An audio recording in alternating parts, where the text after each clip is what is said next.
বাজার মনিটরিং কিন্তু আজকে ডিসি এসপি ওনারা স্বয়ং এসেছে।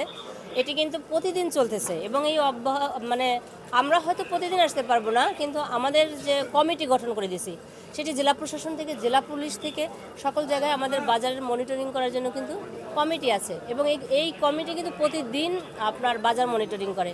এছাড়া মোবাইল কোর্ট রয়েছে, এছাড়া ভোক্তা অধিকার সংরক্ষণ রয়েছে, নিরাপদ খাদ্য রয়েছে, সবাই কিন্তু বাজার মনিটরিং করছে। এবং আপনারা তারপরে যদি কোনো জায়গায় এরকম হঠাৎ করে দাম বাড়ানোর কোনো প্রবণতা বা দেখা যায়, এগুলো আমাদেরকে জানাবেন, আমরা কিন্তু তাৎক্ষণিকভাবে ব্যবস্থা গ্রহণ করব।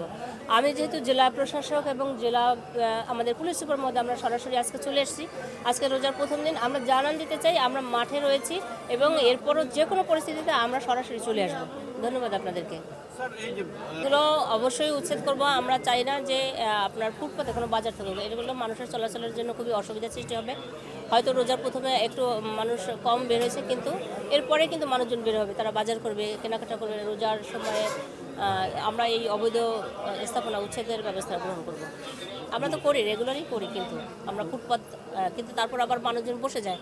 আমাদের যেটি স্বাভাবিক চিরায়ত একটি নেচার আছে যে এখন ম্যাজিস্ট্রেট গেছে উচ্ছেদ করে দিয়ে আসে, পরবর্তীতে আবার ওনারা বসে যান। তো আমরা এগুলো প্রতিদিনই করতে থাকবো।